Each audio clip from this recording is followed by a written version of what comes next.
اس وقت پوری دنیا کے اندر قوم مسلم کو غلام بنانے کا منصوبہ بن چکا ہے، اور دنیا بھر میں یہ منصوبہ ہے کہ محمد الرسول اللہ صلی اللہ علیہ وآلہ وسلم کا کلمہ پڑھنے والی قوم، جسے دنیا کی کوئی قوم مسخر نہیں کر سکتی، جسے مٹا نہیں سکتی، جسے تباہ نہیں کر سکتی، اسے برباد نہیں کیا جا سکتا، اس قوم کو غلام بنانے کی کوشش کی جائے۔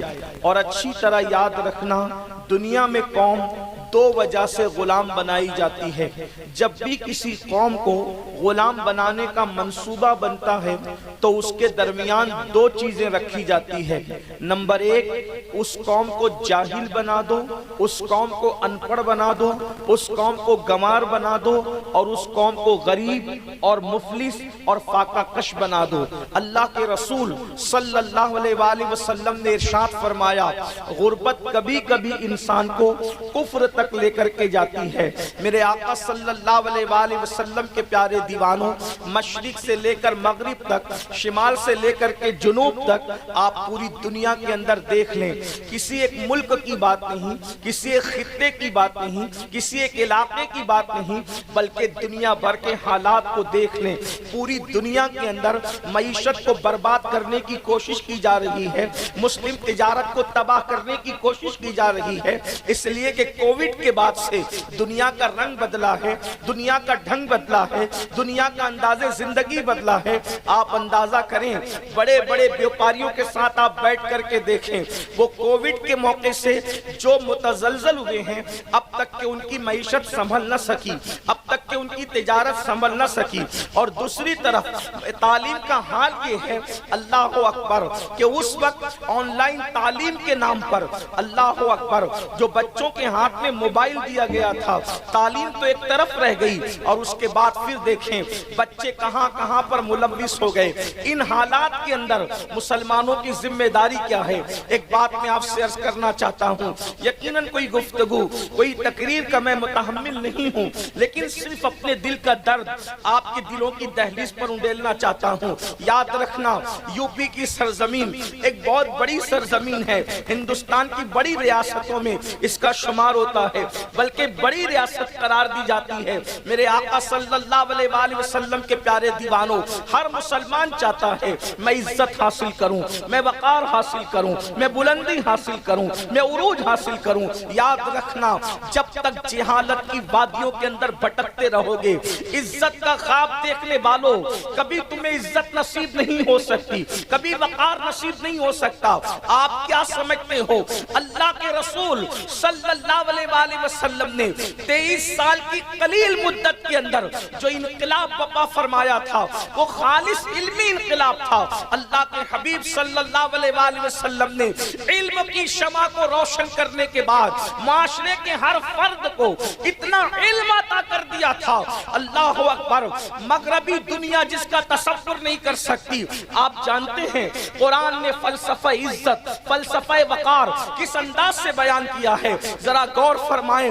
اللہ اکبر، انسان کی پیدائش سے ہزاروں سال پہلے پیدا ہونے والے فرشتے، جنہوں نے ہزاروں سال اللہ کی عبادت کی، اللہ رب العزت کی تسبیح کی، اللہ رب العزت کی پاکی بیان کی، اللہ کی حمد بیان کی، ایک لمحہ بھی اللہ کی مرضی کے خلاف نہیں گزارا، بلکہ فرشتوں کو ناز تھا کہ ہم تسبیح کرنے والے ہیں، ہم اللہ کی پاکی بیان کرنے والے ہیں، ہم اللہ کی بڑائی بیان کرنے والے ہیں۔ مگر اللہ اکبر، جب اللہ نے آدم علیہ السلام کو پیدا فرمایا، آدم علیہ السلام کو پیدا کیا گیا، ابھی آدم علیہ السلام نے کوئی سجدہ نہیں کیا، کوئی عبادت نہیں کی، اور اللہ رب العزت نے، اللہ اکبر، فرشتوں کو اور حضرت آدم کو، دونوں کو اللہ رب العزت نے ایک دوسرے کے سامنے کر دیا، اور اللہ رب العزت نے فرشتوں سے فرمایا، کیا فرمایا؟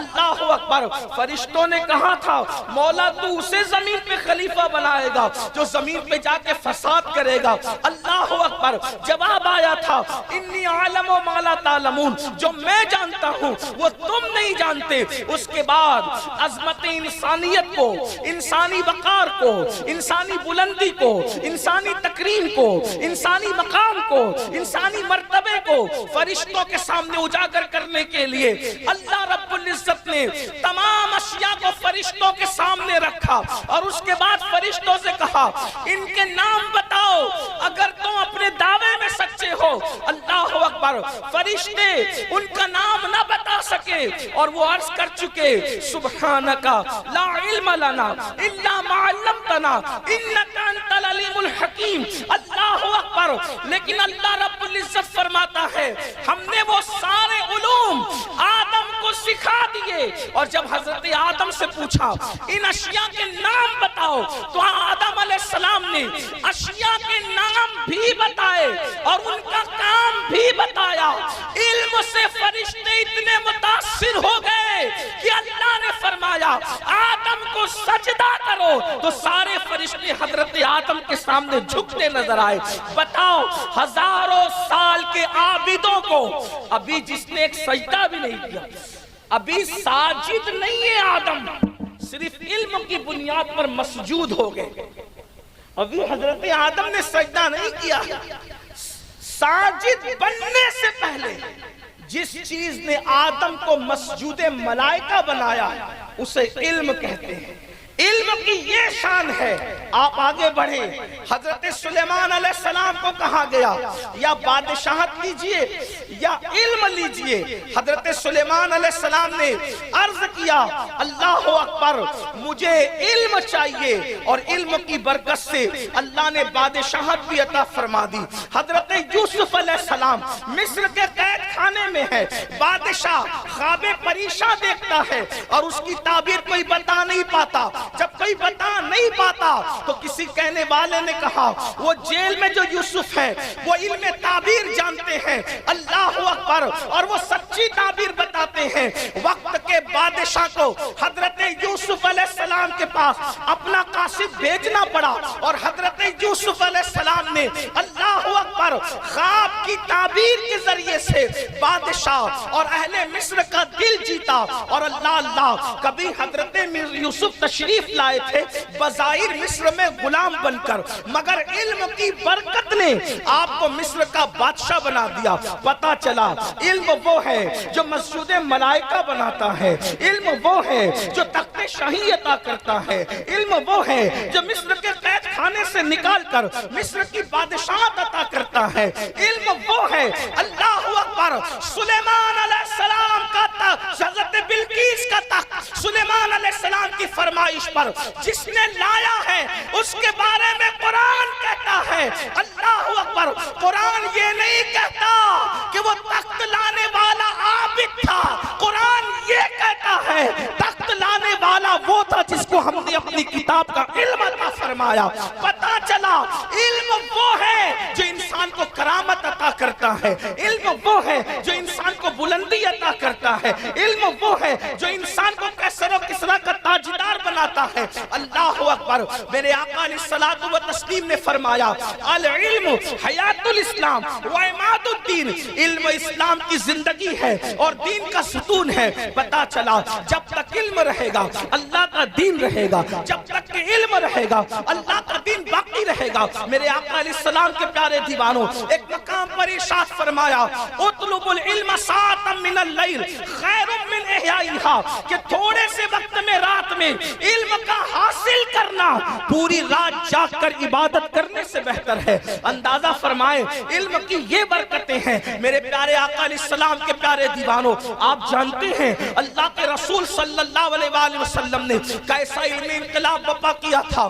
عرب کے وہ بوریا نشین اللہ اکبر جو نمک اور کافور میں فرق نہیں کر پاتے تھے، ان کو وہ علم عطا کیا کہ فرشتے بھی رشک کرتے نظر آتے تھے۔ آپ جانتے ہیں اللہ اکبر علم کی دنیا کی اگر بات کریں تو آج یہ امام اہل سنت رضی اللہ تبارک و تعالیٰ عنہ الدولت المکیہ کے مقدمے میں ایک روایت لکھتے ہیں کہ ایک مرتبہ اللہ اکبر رئیس المفسرین سید المفسرین حضرت عبداللہ ابن عباس رضی اللہ تعالیٰ عنہ سے مولا کائنات نے فرمایا او عباس کے بیٹے اگر تو تجھے علم سیکھنا ہے، میں اس کا مفہوم اپنی الفاظ کے جامع میں پیش کر رہا ہوں، اگر تجھے علم کے بارے میں کچھ سمجھنا سیکھنا ہے تو تو رات میں قبرستان عشاء کی نماز کے بعد آنا۔ یہ حضرت سیدنا ابن عباس خود ڈائریکٹ رسول اللہ کے شاگرد ہیں، اور ایسے شاگرد ہیں حضور نے ان کے لیے دعا کی تھی، اللہم فقہہ فی الدین، اللہ اس کو دین کی سمجھ عطا فرما۔ ابن عباس ڈائریکٹ حضور کے شاگرد ہیں، مولا کائنات کے بھی شاگرد تھے۔ اللہ اکبر، فرماتے ہیں عشاء کی نماز کے بعد جب میں قبرستان پہنچا تو مولا علی نے با کا جو نکتہ ہے اس کی تفسیر بیان کرنا شروع کی۔ توجہ چاہتا ہوں، آج سائنس ٹیکنالوجی ترقی پر ہے، لوگ چاند پر جا چکے ہیں، مریخ پر جانے کی بات کر رہے ہیں، مگر چیلنج کرتے ہیں او یونیورسٹیوں کے پروفیسروں، بتاؤ با کے نکتے کا مطلب کیا ہے؟ تمہارا کوئی استاد بھی بیان نہیں کر سکتا، میرے نبی کا شاگرد علی بیان کرتا ہے۔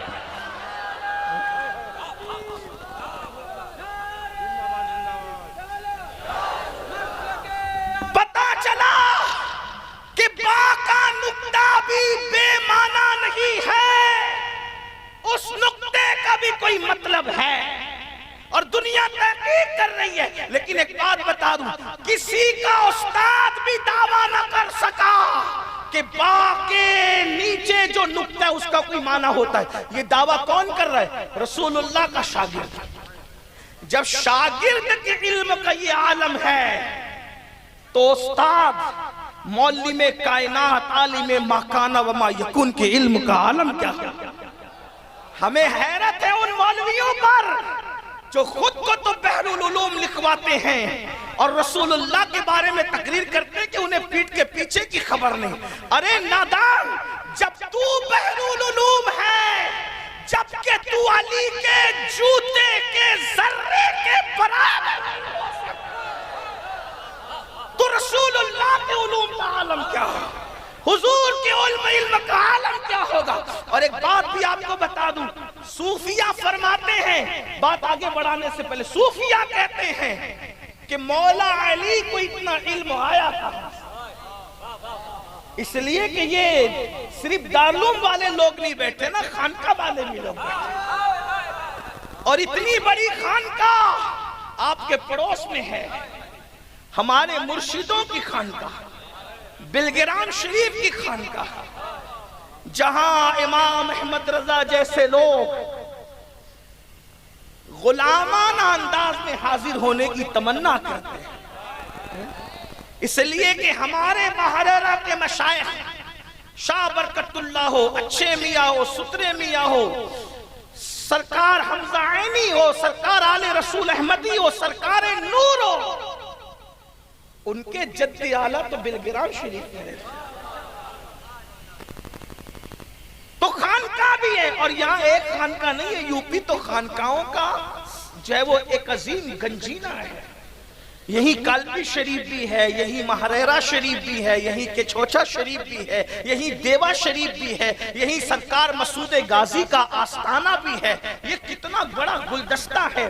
بہرحال تو میں تھوڑی خانقاہ کی بات کروں، جسے سودا پسند آئے قبول کرنا، ورنہ بات کوئی نہیں۔ اللہ اکبر، سرکار مولا کائنات کے بارے میں پوچھا گیا کہ ان کو اتنا علم آیا کہاں سے؟ اس لیے کہ کسی کو علم آیا بخاری کی ورق گردانی سے، کسی کو علم آیا مسلم شریف کو چھاننے سے، کسی کو علم آیا فقہ کی کتابیں پڑھنے سے، لیکن علی اس وقت تو کوئی بخاری تھی نہیں، اس وقت تو کوئی مسلم شریف تھی نہیں، اس وقت ترمذی ابن ماجہ نسائی کا وجود نہیں تھا۔ اللہ اکبر، یہ سب تو آپ کے غلاموں کی محنتوں کا نتیجہ ہے۔ آپ کو یہ علم کہاں سے آیا؟ تو مولا مشکل کشا فرماتے صوفیہ نے بیان کیا کہ جب علی مرتضیٰ رسول اللہ کو غسل دے رہے تھے، آپ توجہ کرنا، قریب قرب و جوار سے آنے والوں اندازہ کرنا، غور کرنا، بہنوں سے بھی توجہ چاہتا ہوں، علم کی محفل علم کا عنوان ہے۔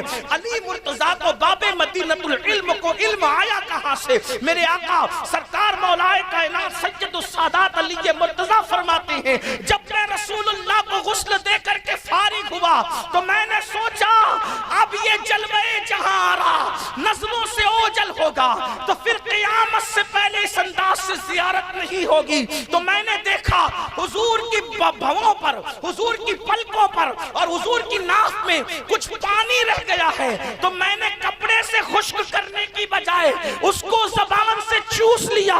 وہ گسالہ چوسنے کی برکت تھی کہ اللہ نے علی کو اتنا بڑا عالم بنا دیا کہ علی بے کے نقطے کی تفسیر کر گیا۔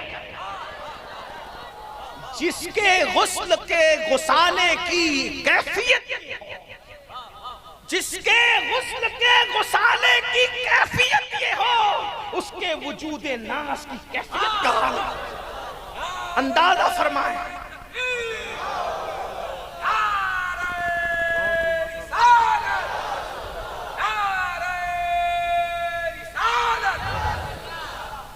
ابن عباس کہتے ہیں عشاء کی نماز کے بعد علی مرتضیٰ نے با کے نقطے کی تفسیر بیان کرنا شروع کی تفسیر یہاں تک کہ فجر کا وقت ہو گیا۔ پوری رات با کے نقطے کا مطلب علی مرتضیٰ بتاتے رہے، کوئی اور نہیں تھا، بتانے والے علی تھے، سننے والے ابن عباس تھے۔ جب فجر کا وقت آیا تو کندھا ٹھوک کر علی نے کہا، او عباس کے بیٹے، فجر کا وقت ہو گیا، جا تیاری کر، جو بیان ہوا بہت تھوڑا ہے، جو رہ گیا وہ بہت زیادہ ہے، اگر میں اس کی تفسیر کروں تو میں 70 اونٹوں سے کتابوں کو لاد سکتا۔ اندازہ فرمائے، علم علی کا یہ عالم ہے تو علم نبی کا عالم ہے۔ اب یہ قوم کہتی ہے ہم علی والے ہیں، ہم نبی والے ہیں، ہم صدیق والے ہیں، فاروق والے، عثمان والے، عشرہ مبشرہ والے۔ آپ سے پوچھنا چاہتا ہوں، مجھے بتائیں ہمارا علم سے کیا تعلق ہے؟ ہمارا علم سے تعلق کیا ہے؟ آج ہم علم سے اتنے دور ہیں کہ آج مسلمانوں کے بچوں کو، اگر میں صحیح نہ کہوں تو آپ ابھی کہہ سکتے ہیں، میں کوئی غصہ میں آنے والا آدمی ناراض نہیں ہوگا، مسلمانوں کے بچوں کو، آپ کے یوپی کا کیا حال ہے مجھے نہیں پتا، لیکن کئی نکاح میں نے پڑھائے الگ الگ ریاست میں، مالیگاؤں میں تو پڑھاتے ہی رہتا ہوں، تو جب مسلمانوں کے بچوں کو شادی کے موقع پہ کلمہ پڑھایا جائے تو وہ صحیح تلفظ کے ساتھ کلمہ نہیں پڑھ سکتے۔ غور فرمائے، مجھے حیرت ہوتی ہے کہ جو شادی کی خوشی میں، ہنس کے مت گزرنا، ذرا توجہ کرنا، بہنوں کی بھی توجہ، جو شادی کی خوشی میں قاضی کے پڑھانے کے بعد بھی جو قوم صحیح کلمہ نہ پڑھ سکے وہ موت کے اضطراب میں کیا کلمہ پڑھیں گے؟ جو شادی کی خوشی میں قاضی کے پڑھانے پہ صحیح کلمہ نہیں پڑھ سکتے وہ موت کے اضطراب میں کیا کلمہ پڑھیں گے؟ اور آپ کہتے ہیں کہ ہم ترقی کریں گے، ہم عروج کریں گے، عروج پہ جائیں گے، مارے جا رہے ہیں، پیٹے جا رہے ہیں، کاٹے جا رہے ہیں، تباہ کیے جا رہے ہیں، برباد کیے جا رہے ہیں، اپنے حیثیت تو دیکھو، ہیروں کے نام، اس کا نام و نسب تو یاد ہے، کیا رسول اللہ کے بارے میں بھی کچھ معلومات ہے؟ دین کے بارے میں بھی کچھ معلومات ہے؟ کمپیوٹر سیکھ لیا، یہ سیکھ لیا، موبائل سیکھ لیا، وہ سیکھ لیا، کیا کبھی قرآن بھی سیکھا، حدیث بھی سیکھا، تفسیر بھی سیکھا، وضو کے فرائض بھی سیکھے؟ اٹھا کر پوچھو۔ اللہ اکبر، ہم آپ نے آپ کو ذلیل کرنے نہیں بلایا، لیکن کم سے کم احساس تو کرو، نبی کے نام پہ جھومنے والوں، نعتوں کے نام پر سرور اور کیفیت میں آنے والوں، مجھے بتاؤ، حالانکہ مومن کو ذلیل کرنا اللہ کے نزدیک سب سے بڑا گناہ ہے، اللہ ہماری نیتوں کو جانتا ہے، آپ کو ذلیل کرنے نہیں بلایا، ہم تو یہ سمجھتے ہیں کہ آپ آتے ہیں، ہمیں سنتے ہیں، آپ کے صدقے ہماری نجات ہوگی، لیکن اپنے دل میں احساس کرنا، بتاؤ وضو میں کتنے فرائض ہیں تمہیں یاد ہے؟ غسل میں کتنے فرائض ہیں تمہیں یاد ہے؟ نماز کے کتنے فرائض ہیں تمہیں یاد ہے؟ مجھے بتاؤ، جو قوم خدا سے ملاقات کے آداب نہ جانتی ہو، کیا وہ قوم عزت کی سانس لے گی؟ کیا وہ قوم وقار کی سانس لے گی؟ اس قوم کو سربلندی نصیب ہوگی؟ نہیں، ہرگز نہیں۔ مجھے بتاؤ، کسی آفیسر کے پاس جاتے ہو تو جانے سے پہلے لوگوں سے پوچھتے ہو یار فلاں آفیسر کے پاس جائیں گے تو طریقہ کیا ہوگا، کرنا کیا ہوگا؟ آپ مجھے بتائیں، آفیسروں کے پاس جانے سے پہلے اس کا طریقہ سیکھ کر کے جاتے ہو، اور نماز کے بارے میں کہتے ہو کیسے بھی پڑھ لو مولانا، اللہ قبول کرنے والا ہے۔ جب دنیا کے عام آفیسر کے دربار میں کیسے کیسے بھی نہیں جا سکتے تو اللہ کی بارگاہ میں تم کیسے بھی کیسے چلے جاتے ہو. بائک سیکھ کر کے چلائی, گاڑی سیکھ کر کے چلائی, کمپیوٹر سیکھ کر کے چلایا, اور نماز بغیر سیکھے پڑھ لی. بتاؤ تو صحیح میرے پیارے آقا علیہ الصلوۃ والتسلیم کے پیارے دیوانوں, پوری دنیا کی دولت ایک پلڑے میں اور فجر کی 2 رکعت فرض ایک پلڑے میں, دونوں برابر نہیں ہو سکتی. مسلمانوں اپنے دین کی اہمیت جانو, اپنے دین کی قدر کرو اور خود بھی علم حاصل کرو. اور یاد رکھنا دنیا کا علم بھی حاصل کرو, دین کا علم بھی حاصل کرو, قرآن کا علم بھی حاصل کرو, سارے علوم حاصل کرو اور ترقی پر جاؤ.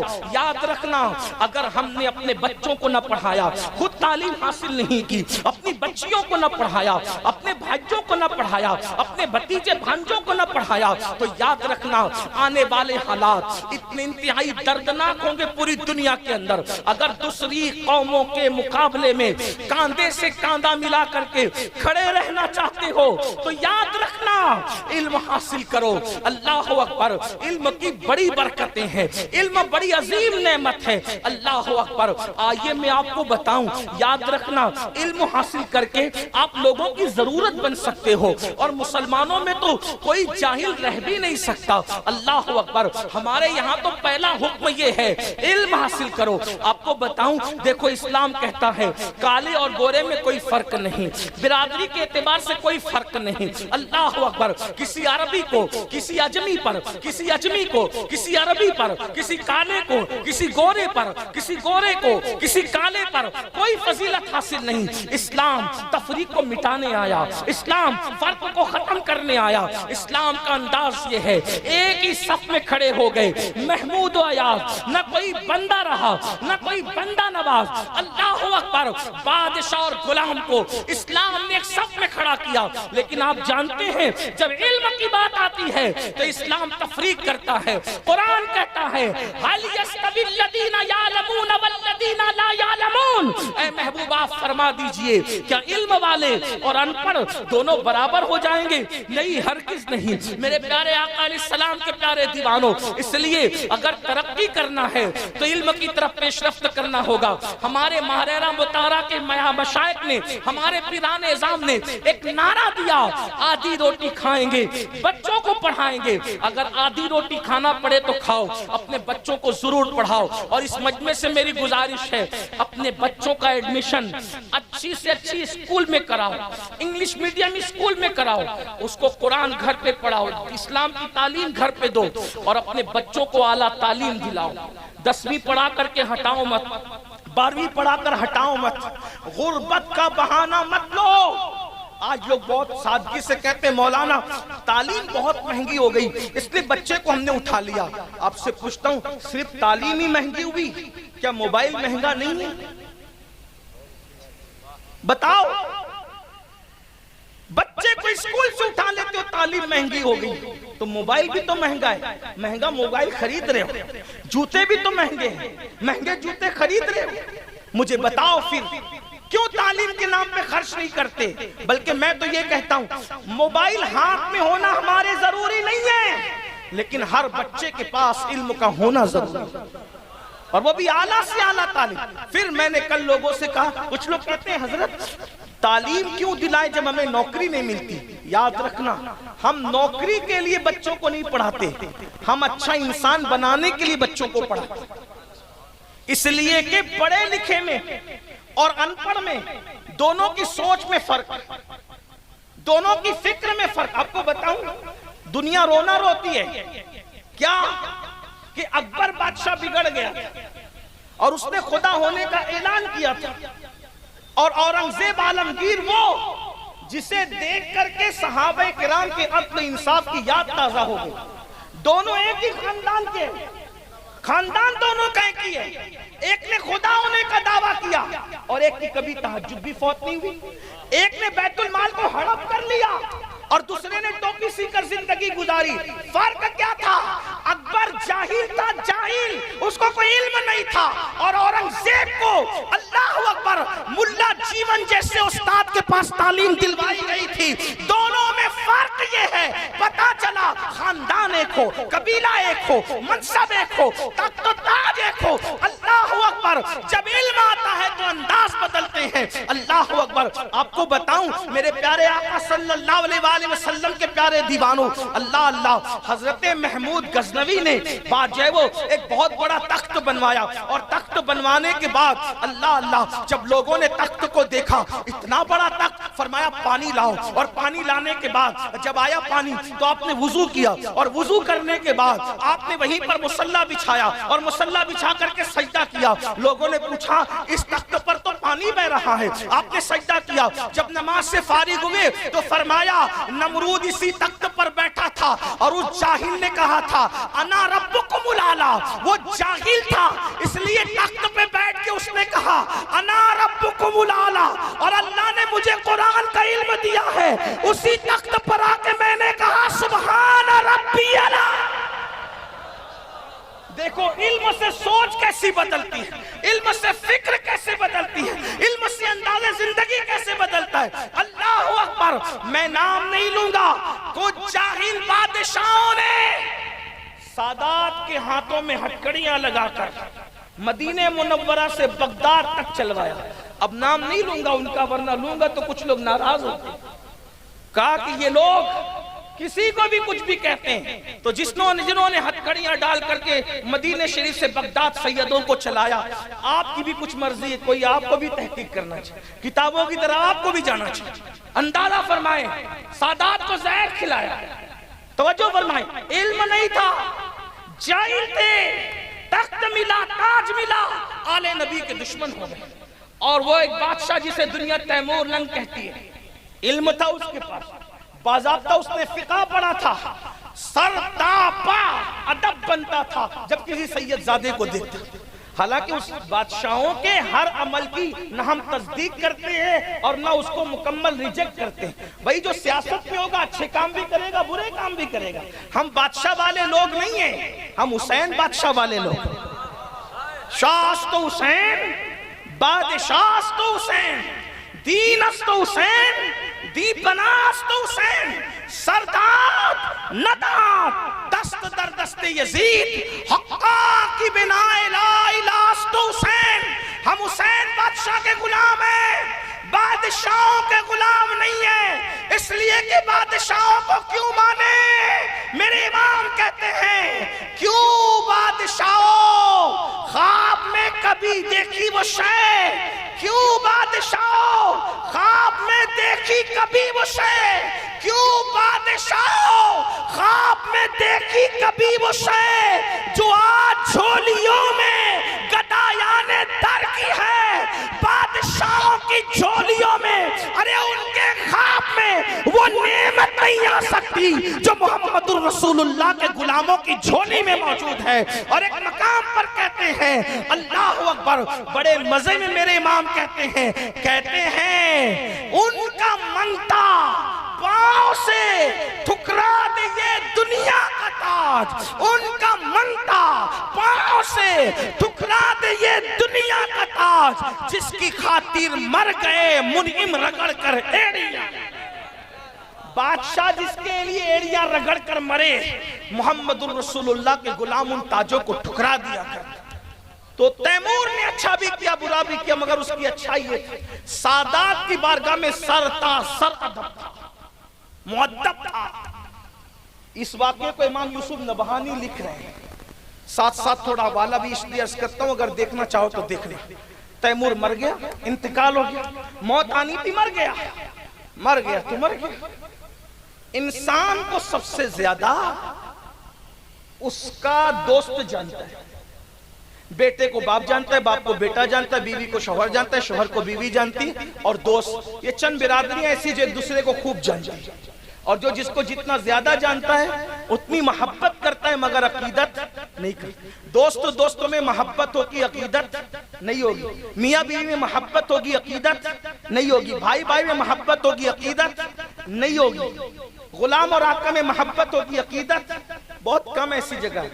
تیمور کا انتقال، اس کے بچپن کے دوست نے جو آخری دم تک اس کے ساتھ تھا، تیمور بادشاہ کو خواب میں دیکھا کہ اللہ کے رسول ایک تخت پر جلوگر ہے اور حضور کے قدموں میں تیمور لنگ بیٹھا ہوا۔ امام یوسف نبہانی لکھ رہے ہیں تیمور بادشاہ حضور کے قدموں میں بیٹھے. آپ کیا سمجھے؟ اگر میں نعت خواں ہوتا تو آپ کو کہتا بولو سبحان اللہ. لیکن میں آپ کے بھی عشق کا امتحان لینا چاہتا ہوں کہ سنی اتنی بڑی بات سن کر بھی اگر چپ رہتا ہے تو اس کا مطلب ابھی تک ہم سنیوں کو شعور نہیں آیا. ہاں، جب یہ کہا جاتا ہے کہ نماز چھوڑنے والا اس کا نام جہنم کے دروازے پہ لکھا جائے گا تو میری قوم کے لوگ کہتے ہیں سبحان اللہ. وہاں سبحان اللہ کہتے ہیں کہ جہنم میں جائے گا، وہاں کہتے ہیں سبحان اللہ. اور جب کہو کہ تیمور حضور کے قدموں میں بیٹھا وہاں چپ رہتے ہیں. لیکن میرے اندر اتنی ہمت نہیں کہ ہر دو جملے کہوں کہ بولو سبحان اللہ، کیونکہ میں چندے والا آدمی نہیں ہوں. میں تو آپ کی عشق کا امتحان بھی لینا چاہتا ہوں. بنا کر فقیروں کا ہم بھیز غالب تماشائے اہل کرم دیکھتے ہیں. وہ تماشائے اہل کرم دیکھتا تھا، ہم بھی تماشائے اہل عشق دیکھنے آئے کہ چپ بیٹھتے ہو یا بولتے ہو سنی ہو. اتنی بڑی بات سن کر تو پتھر بھی بول پڑے کہ تیمور لنگ جیسا بادشاہ نبی کے قدموں میں بیٹھا ہے. ارے نبی کے قدموں میں بیٹھنے کا مطلب کیا ہے؟ جس کی نالین مل جائے سر پہ رکھنے کو تو استاد زمن کہتے ہیں. جو سر پہ رکھنے کو مل جائے نالے پاک حضور تو پھر کہیں گے کہ ہاں تاجدار ہم بھی.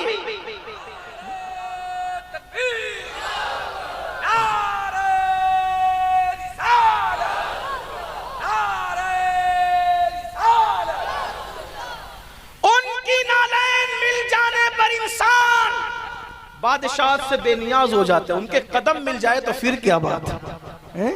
ان کے تیمور حضور کے قدموں میں بیٹھے ہیں. بھائی اگر امام بوسیری بیٹھے ہیں تو بات الگ ہے، اگر وارث دیوا بیٹھے ہیں تو بات الگ ہے، شاہ برکت اللہ بیٹھے تو بات الگ ہے، امام احمد رضا بیٹھے تو بات الگ ہے.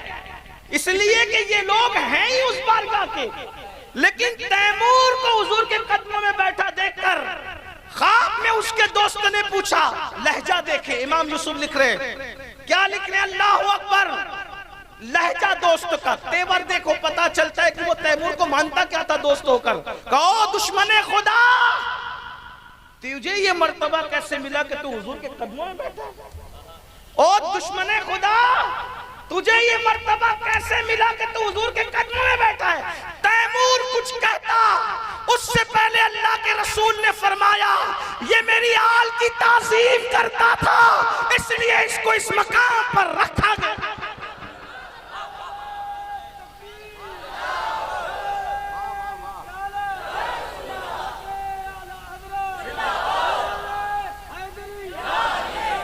تو یاد رکھ، دیکھو اس کے پاس علم تھا، اس نے حقداروں کا حق جانا.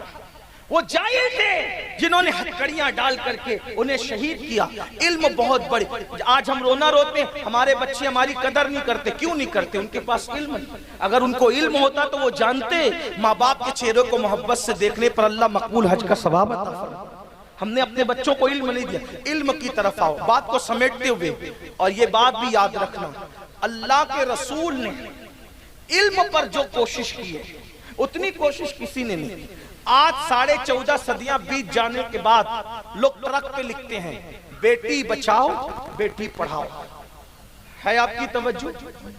بیٹی بچاؤ لوگ لکھتے ہیں، ٹرک پہ ٹرکوں پہ لکھا رہتا ہے، گاڑیوں پہ بسوں پہ لکھا رہتا ہے. کون لکھوا رہا ہے مجھے نہیں پتا، لیکن میں نے دیکھا اکثر، اس لیے کہ میری عادت ہے کہ چلتے چلتے جو لکھا ہوتا ہے اس کو پڑھنے کی کوشش کرتے ہیں.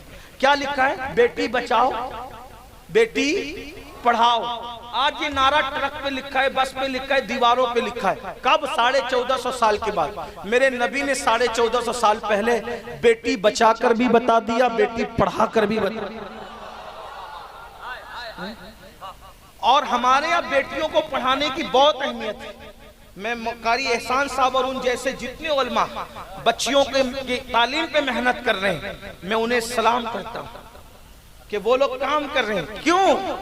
مرد نے پڑھا، فرد نے پڑھا، بیٹی نے پڑھا، پورے معاشرے نے پڑھا. باپ پڑھا لکھا ہوتا ہے تو دین گھر تک رہتا ہے، ماں پڑھی لکھی ہوتی ہے تو دین نسلوں تک جاتا ہے. اگر دین کو نسلوں تک باقی رکھنا ہے تو بیٹیوں کو پڑھاؤ. لیکن یہ بھی کہہ دوں صرف سرٹیفکیٹ والی پڑھائی نہ پڑھاؤ، بلکہ تعلیم کے ساتھ تربیت بھی ہو کہ ہماری بیٹیوں کے کردار کو دیکھ کر سیدہ فاطمہ الزہرا کا کردار یاد آ جائے، ہماری بچیوں کا کردار دیکھ کر اماں عائشہ صدیقہ کا کردار یاد آ جائے۔ اللہ اکبر، لوگ تو اپنی بیویوں کو پالتے نہیں ہیں، اسے سنبھالتے نہیں ہیں۔ میرے رسول نے اپنی بیویوں کو اتنا پڑھایا، اتنا پڑھایا، اتنا پڑھایا کہ اللہ اکبر، سب سے چھوٹی، بلکہ چھوٹی نہیں، حضور کی کوئی چیز چھوٹی نہیں ہے۔ اللہ اکبر، حضور کی سب سے کم عمر زوجہ محترمہ ام المومنین سیدہ طیبہ طاہرہ عائشہ صدیقہ، جس کے بستر پہ وحی نازل ہوتی ہے، رسول اللہ نے ان کو اتنا پڑھایا، اتنا پڑھایا کہ سینکڑوں صحابہ اور ہزاروں تابعین پردے کے پیچھے سے ان سے علم حاصل کرتے نظر آئے، اور وہ مفتی چار ملت کہلائی۔ جب صحابہ میں اختلاف ہوتا اور اس مسئلے کو کوئی حل نہیں کر پاتا تو لوگ کہتے چلو ام المومنین کی بارگاہ میں چلیں، وہ مسئلہ حل کرے گی۔ اور صحابہ کہتے ہیں ہم نے کوئی مسئلہ ایسا نہیں دیکھا کہ اماں عائشہ کے پاس پیش کیا گیا ہو اور اماں عائشہ اس کو حل کرتی نظر نہ آئی۔ بلکہ اہل علم کی توجہ چاہتا ہوں، پانی کا کلر کیسا ہے اس پر اتنی بحثیں، اتنی بحثیں، اس بحث کا مکمل اگر کسی نے خاتمہ کیا ہے تو وہ ام المومنین۔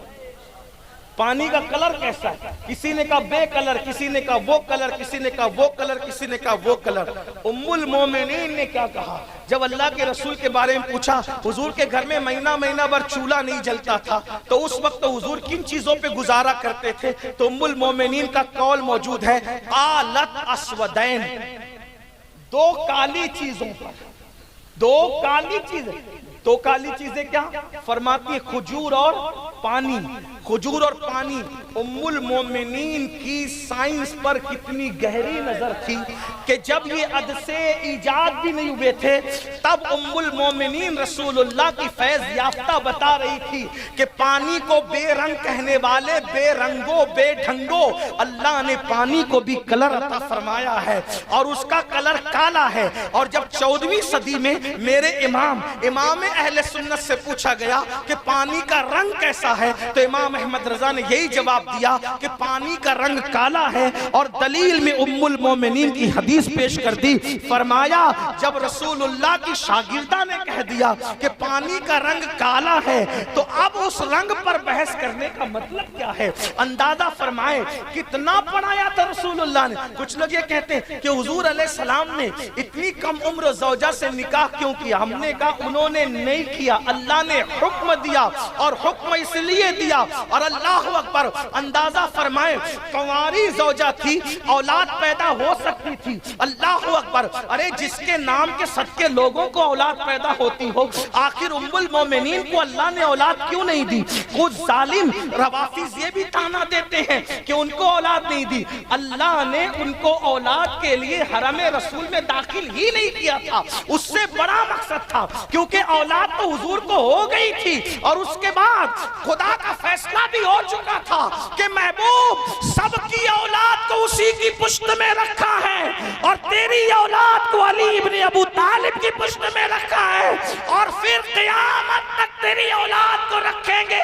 اللہ اکبر، یہ بھی کہہ دوں قیامت تک کس کی نسل چلے گی، کس کی نہیں چلے گی کوئی گارنٹی نہیں ہے، مگر نسل فاطمہ قیامت تک چلے گی، اس لیے کہ آقا نے فرمایا قیامت قائم نہیں ہوگی جب تک کہ مہدی تشریف نہیں لائیں گے۔ پتہ چلا جب تک مہدی نہیں آئیں گے اس وقت تک قیامت نہیں آئے گی، تو پتہ چلا قیامت تک رسول اللہ کی نسل زندہ رہے گی، تبھی تو آمد مہدی ہوگی۔ اور دوسرے جملے میں یہ بھی کہہ سکتے ہیں،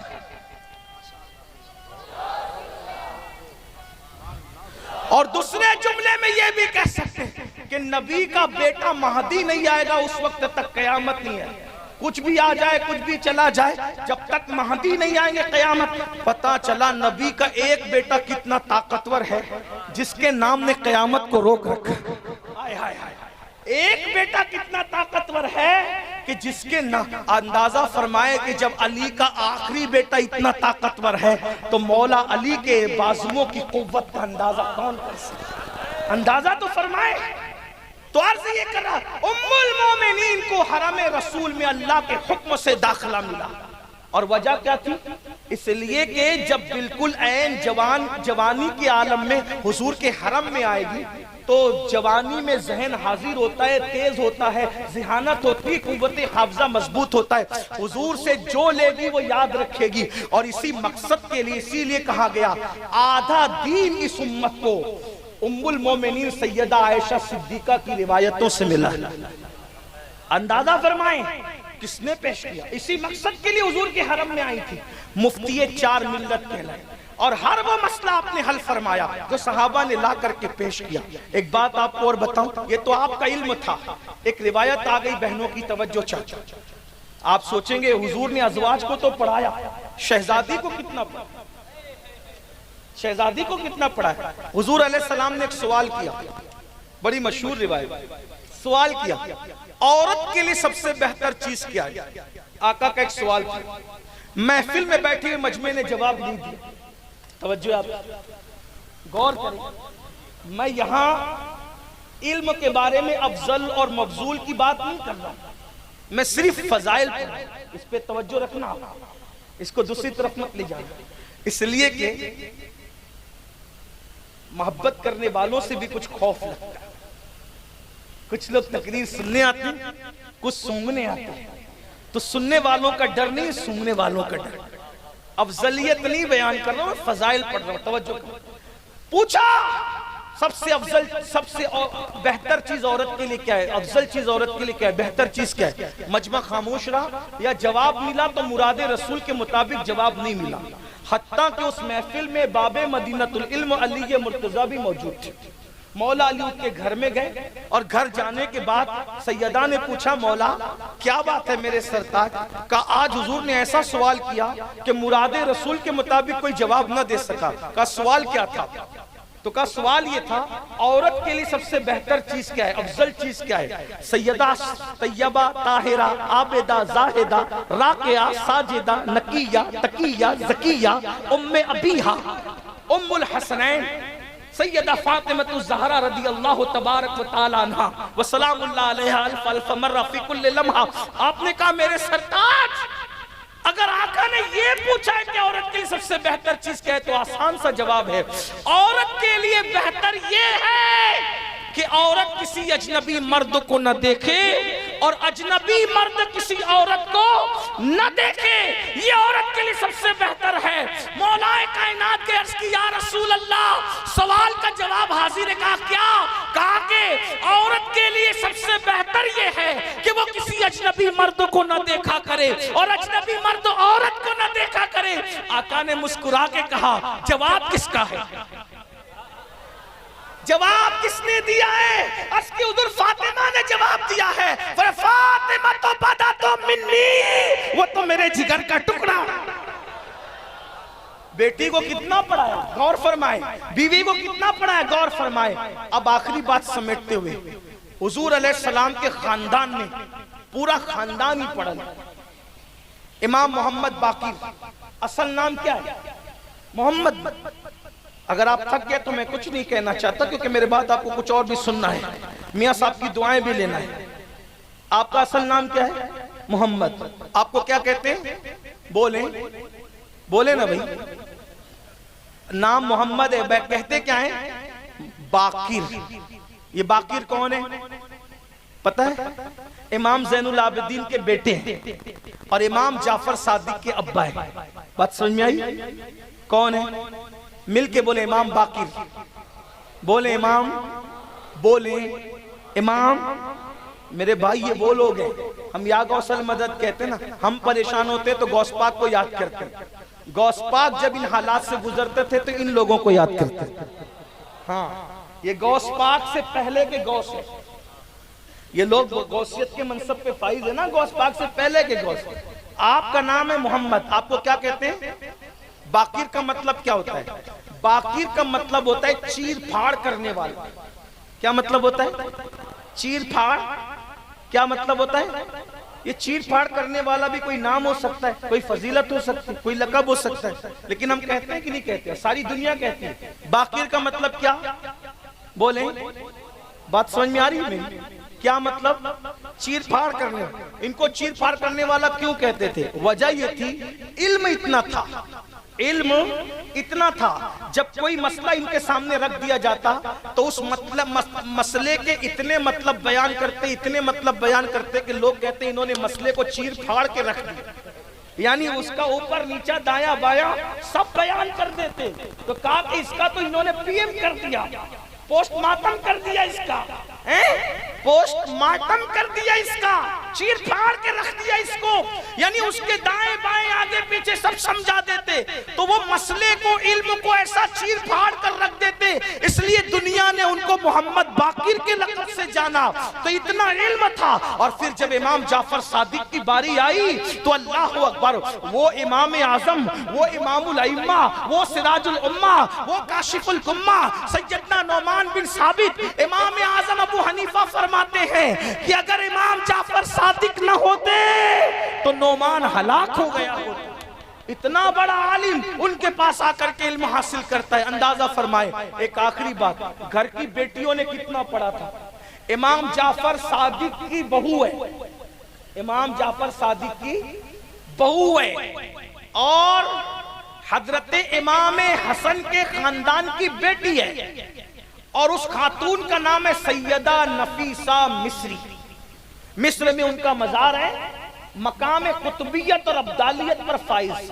امام اہل سنت سیدی اعلیٰ حضرت نے احسن الویاء لآداب دعا کے اندر لکھا کہ بہت سارے وہ مقام جہاں پر دعا فوراً قبول ہوتی ہے، ان میں سے ایک مزار سیدہ نفیسہ مصری کا مزار بھی ہے۔ اندازہ فرمائیں، انہیں نفیست العلم کہا گیا ہے۔ یہ امام حسن کے خاندان کی بیٹی تھی اور امام حسین کے خاندان کی بہو تھی، اپنے شوہر کے ساتھ مصر آ گئی تھی۔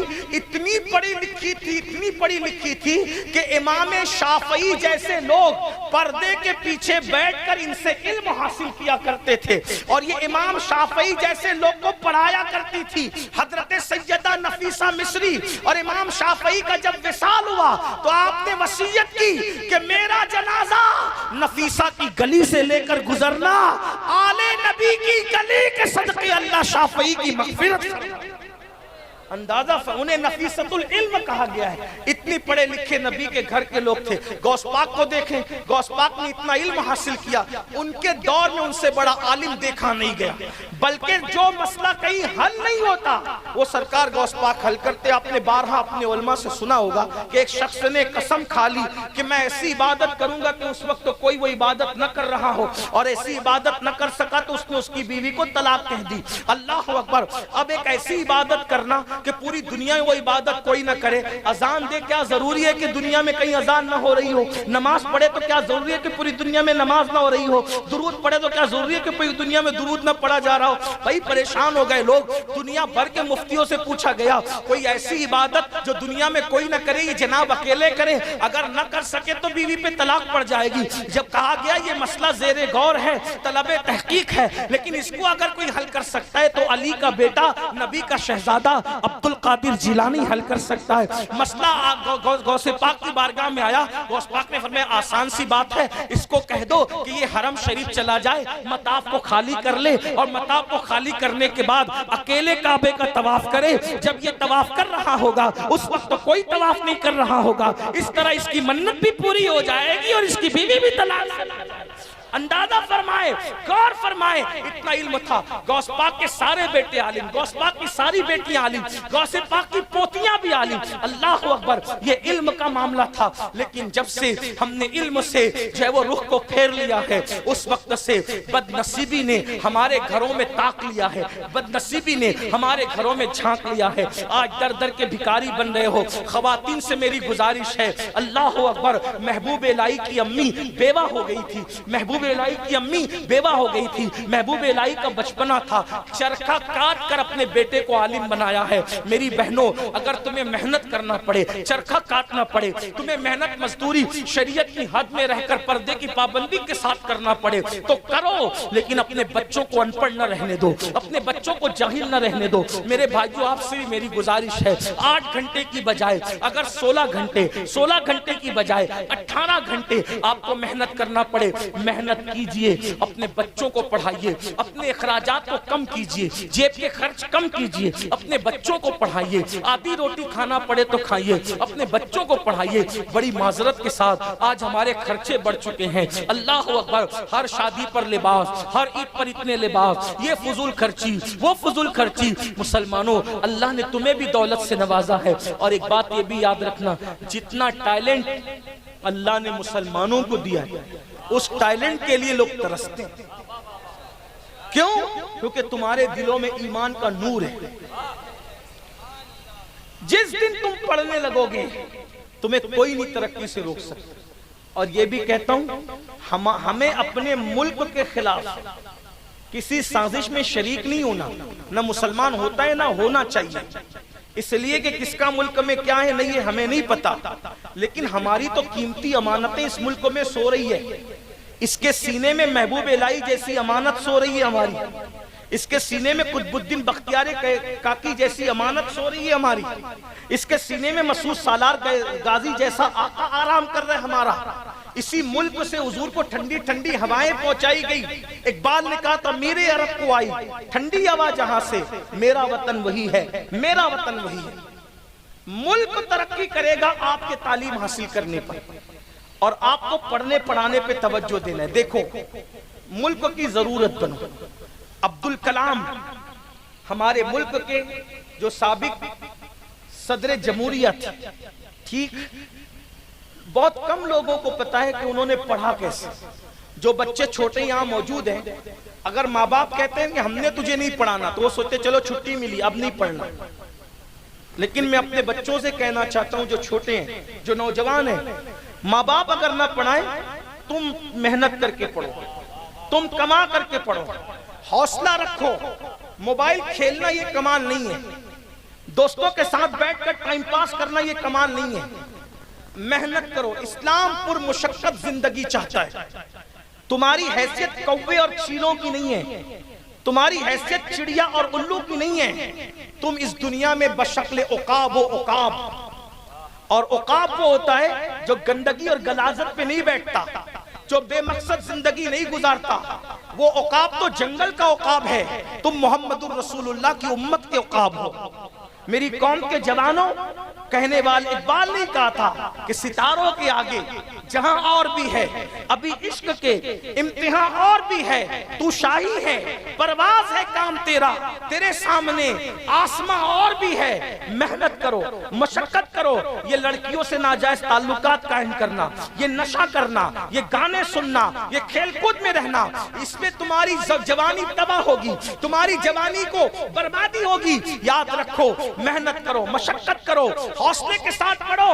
عبدالکلام سابق صدر جمہوریہ نے جب ان کے والد نے کہہ دیا میں تجھے پڑھانے کی طاقت نہیں رکھتا، تو پتہ ہے انہوں نے فیصلہ کیا تھا میں اخبار بیچوں گا، اور اخبار بیچ کر کے پیسے کماؤں گا، اور اخبار بیچ کر پیسے کما کر کے میں اپنی اسکول کی فیس بھروں گا۔ سوچو، وہ راستے پہ روڈ پر اخبار بیچتے رہے اور اس سے فیس بھرتے رہے، کچھ سپورٹ دادا نے کیا، کچھ سپورٹ پھپھی نے کیا، نتیجہ کیا ہوا؟ اتنے بڑے سائنسداں بنے کہ ہمارے ملک ہندوستان کو جس نے ایٹمی طاقت عطا کی ہے، اس شخصیت کو دنیا عبدالکلام کے نام سے جانتی ہے۔ آپ پتہ ہے یہ صدر جمہوریہ کیوں بنا؟ لوگ کہتے ہیں تعصب ہے، ہمیں عہدے نہیں ملتے۔ میں نے کہا صلاحیت اتنی پیدا کر لو کہ تعصب کرنے والے 1000 مرتبہ تعصب کرنے کے بعد بھی تمہارا سلیکشن کرنے پر مجبور ہو جائے۔ اپنے اندر کوالٹی پیدا کرو۔ اور جاتے جاتے بات عرض کروں، دیکھو میرے بھائیوں، اگر تم کوالٹی اور صلاحیت پیدا کرو گے تو دشمن بھی تمہیں عزت کے ساتھ رکھنے پہ مجبور ہوگا۔ آخری بات، کیڑا کتنے لوگوں نے دیکھا ہے؟ کیڑا ذرا بتا دیں، دیکھا ہے کہ نہیں؟ یو پی میں کیڑے نہیں ہوتے کیا؟ تو ہوتا ہے تو ذرا بولے نا، کیڑا دیکھا ہے کہ نہیں دیکھا؟ کیڑوں سے کوئی محبت کرتا ہے؟ بولے، کیڑوں سے کوئی محبت کرتا ہے؟ کیڑوں کو کیا کیا جاتا ہے؟ مارا جاتا ہے نا، سارے کیڑے مارے جاتے ہیں نا، لیکن ریشم کا کیڑا، ریشم کا کیڑا فارم بنا بنا کر پالا جاتا ہے. کیوں؟ اس لیے کہ سارے کیڑے گندگی کرتے ہیں، سارے کیڑے بیماری لاتے ہیں، سارے کیڑے جراثیم پھیلاتے ہیں، سارے کیڑے بدبو پھیلاتے ہیں. اور ریشم کا کیڑا، اس سے ریشم بنتا ہے، ریشم. پتا چلا کیڑے کی برادری ایک ہی، نام ایک ہی، لیکن سارے کیڑے مارے جا رہے ہیں اور ریشم کا کیڑا پالا جا رہا ہے. کیوں؟ اس لیے کہ اس سے ریشم نکلتا ہے. پتا چلا لوگوں کو نقصان پہنچاؤ گے تو مارے جاؤ گے، اور لوگوں کو فائدہ پہنچاؤ گے تو دشمن بھی تمہیں پالنے پہ مجبور ہو جائے گا. اس لیے لوگوں کے لیے نقصان دہ مت بنو، لوگوں کے لیے فائدے مند بنو. اپنے کردار سے، اپنی زندگی سے یہ ثابت کرو کہ ہم تمہیں نقصان دینے کے لیے نہیں بلکہ فائدہ پہنچانے کے لیے ہے. اور اپنے بچوں کو پڑھائیے، محنت کیجئے. اور آپ نے بھی نہیں پڑھا ہے تو علم سیکھنے کی کوئی عمر نہیں ہوتی، آپ بھی تعلیم حاصل کیجئے. ایک سوال کر سکتا ہوں؟ انس میاں صاحب بیٹھے ہیں، عبدالقادر صاحب بیٹھے ہیں، قاری احسان صاحب اور ہمارے علماء سب موجود ہیں. یہ بتاؤ، سچ بتانا، کتنے لوگ دیکھ کے قرآن پڑھنا جانتے ہیں؟ ہاتھ اٹھاؤ. جتنے دیکھ کے پڑھنا جانتے ہیں، جانتے ہیں؟ ماشاءاللہ. جو نہیں جانتے شرمائے نہیں، اٹھائیں ہاتھ، اٹھائیں، کوئی بات نہیں. یہ احتساب کی میں اٹھائیں رکھیں، کوئی بات نہیں، شرمانے کی بات نہیں. اب جنہوں نے ہاتھ اٹھائے جو قرآن پڑھنا نہیں جانتے، کیا میں ان سے یہ کہہ سکتا ہوں کہ میلاد النبی میں حضور علیہ السلام کو تحفہ پیش کرنا ہے؟ کیا تحفہ پیش کرو گے؟ دیکھ کے قرآن پڑھنا سیکھ لو. بولو ربیع الاول شریف تک کوشش کرو گے سیکھنے کی؟ کتنے لوگ نیت کرتے ہیں؟ ہاتھ اٹھائیں. میرے بھائیوں، صوفیاء کرام نے فرمایا کہ جس نے دنیا میں قرآن شریف دیکھ کر پڑھنا نہیں سیکھا، جب وہ قیامت کے دن اٹھے گا تو اندھا اٹھے گا، اندھا. تو کیا تم چاہتے ہو قیامت کے دن اندھا اٹھنا؟ ارے جو دنیا کا اندھا ہے اس کی زندگی کیسے تباہ و برباد ہے. قیامت کے دن اندھے اٹھو گے تو حضور کی زیارت نصیب ہوگی، اللہ رب العزت کا دیدار کر سکو گے. اس لیے قرآن دیکھ کے پڑھنا سیکھ لو. اور اچھے حافظ قرآن کے پاس اگر صرف آپ 1 مہینے تک روزانہ 1 گھنٹہ دے دیا اور اس نے 5 پارے پڑھنا تمہیں سکھا دیا تو باقی کے 25 پارے تم خود ہی پڑھنا سیکھ جاؤ گے. تو بولو، کیا آج سے یہ ارادہ کرتے ہو انشاءاللہ کہ جب ربیع الاول شریف کا مہینہ آئے گا ہم حضور کو تحفے میں کیا دیں گے؟ قرآن پڑھنا سیکھ کر ہم حضور کی بارگاہ میں تحفہ پیش کریں گے. بولو سیکھیں گے انشاءاللہ. اچھے حافظ قرآن کے پاس جاؤ، لیکن حافظ جی کون ہوگا؟ بد مذہب نہیں، گستاخ رسول نہیں، عاشق رسول. کیونکہ گستاخ کے پاس جاؤ گے تو قرآن پڑھائے گا مگر عشق چھین لے گا، اور عاشق رسول کے پاس جاؤ گے تو قرآن بھی پڑھائے گا اور صاحب قرآن کی محبت بھی سکھائے گا. تو کریں گے نا انشاءاللہ. اب بتاؤ کتنے لوگوں کا ارادہ ہے ربیع الاول شریف تک قرآن سیکھنے کا؟ 5 پارے پڑھ لو گے نا انشاءاللہ، 25 خود بخود پڑھ لو گے. میرے بھائیوں، بوڑھے لوگ بھی پڑھ سکتے ہیں. اللہ تعالیٰ ہم سب کو توفیق دے. گفتگو کے درمیان کوئی غلطی ہو تو اللہ معاف فرمائے. باتیں بہت سی ذہن میں آتی ہے لیکن 2:15 بج چکے ہیں اور آگے کا پروگرام بھی آپ کو سماعت کرنا ہے. اللہ تعالیٰ کہنے سننے سے زیادہ عمل کی توفیق دے. استغفر اللہ ربی ان ربی لغفور الرحیم وما علینا الا